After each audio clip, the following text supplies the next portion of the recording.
Well, good afternoon. If it's Tuesday, 12:30 Eastern Time, it's time for Tuesday's Tips with Michael live, wherever you're seeing this. Thank you so much for joining me. If you're watching this live, give us a shout out, say hello. If you're watching this post session, give us a little feedback. Let us know what your thoughts are. So, as you know, we're going through this 4-week coaching journey. Um, Decided to spend some time on coaching, both coaching as a concept and coaching as a skill. So last week we talked about coaching as a concept, right? When is it a good time to have a coach? How do you select a coach? As I mentioned, there are time 10, 20 years ago where coaching was a thing. Everybody had a coach. Not so much anymore, but we do get calls from our clients asking for us to coach an executive. We went through our program. I don't want to go through all that again today. But today I'm going to talk about the skill of coaching. So we teach coaching skills to frontline supervisors. And for those of you who sat in or looked at any of the videos about our frontline supervisor training that we did last month, one of the things I'm pretty kind of gets in my craw, and one of the things I got on my soapbox about is it's really important that if you're going to promote individuals, high performers to managers, that you back up some of the training so that when you promote Mary or Joe to supervisor, they have some skills. And one of the skills we recommend you teach those managers before they get promoted, or even managers who have been around a while, is coaching. The actual skill of coaching. How do you sit down and talk to an individual who reports to you with a performance or behavior issue, right? How do you have this conversation? A lot of supervisors I work with, a lot of managers come to our program around coaching are just intimidated by that conversation. They don't want to have that conversation.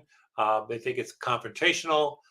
They really don't know how to have that conversation. So we put together, along with our vendor partners, a program, and we share a 4-step process on how to have this conversation.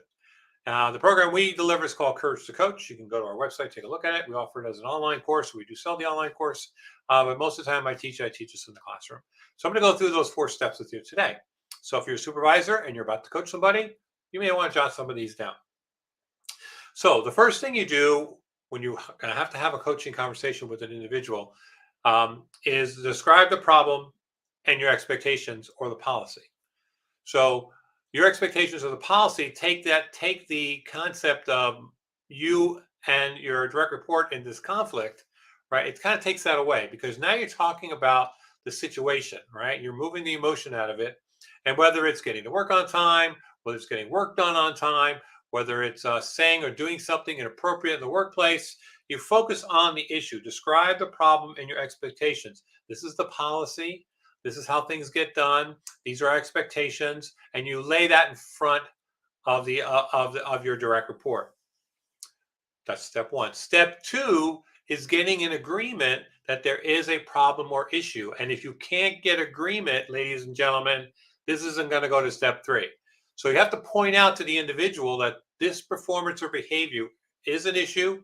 It doesn't meet company policy, doesn't meet the team norms that we're working to try to achieve. And so the employee needs to agree that there's an issue here, there's a problem here. That's step 2. Step 3 is agreeing on an action plan. When I teach coaching, I say this all the time. Coaching is a we thing. It's you and your direct report solving something, working together. You're doing something, they're doing something. This is where you help coach the employee to a better place, whether it's a skill place or a behavior place, right? So coaching is a we thing. So agreeing on the action plan. You're going to do this. I'm going to do this. The employee may need some resources from you to get the performance up. So it's a we thing. Coaching is a we thing. We're going to talk about discipline next week. I'll tell you a little about that in a minute. But coaching is a we thing. So step 3 is agreeing on an action plan. It could be a 1-step, 12-step, 20-step plan, whatever it is.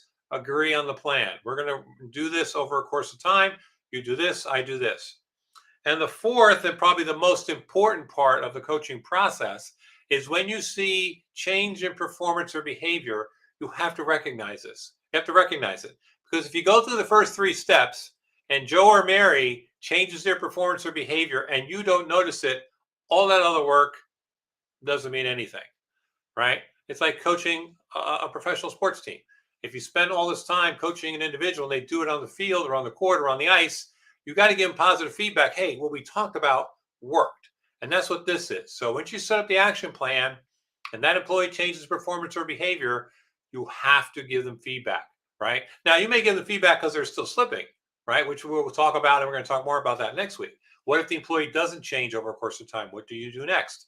Tune in next week. I'll tell you what to do. But for today, the 4 steps on, I'll repeat. Describe the problem, get an agreement that there is a problem, and start developing solutions together. Agree on the plan, and then give follow-up feedback to ensure the performance has changed. Right? Follow-up feedback. So we continue to move forward positively. Right? So coaching is a we thing. So when do you do coaching? How do you do coaching? So being in the virtual world now, or in the virtual world, fairly easy to do, right? Because it's you with your colleague in Teams or in Zoom, one-on-one, your direct report. You do it right here in the camera. Hello, coaching right here. You can do it. Set time aside, and most of the folks we work with have one-on-one meetings with their direct reports. Use it as a coaching session. But if you're in the office, you want to do it kind of in a place that's kind of quiet, right? You want to do it where you can shut the door, have a conversation. I'm kind of old school. If you're sitting on the desk, I would sit on the same side of the desk rather than different sides of the desk, because then we're on the same side of this conversation rather than the desk in between you as a barrier. So there's some other tips. So that's the coaching skill. So what happens if you don't see a change in performance or behavior, or you get some pushback? So we're going to talk about what happens after the coaching meeting, right? What happens after the coaching meeting? And when do you go to discipline? And we're going to talk about discipline and what that process looks like next week, actually progressive discipline. So we're going to talk about that next week. But that's all we have time for today. So thanks for hanging out with me. This is Tuesday's Tips with Michael live. Wherever you're watching this, go coach. It works. I've seen it work. It's worked when I've used it. I've coached difficult employees, and it's worked. It's worked great. So continue coaching, and I'll see you next week.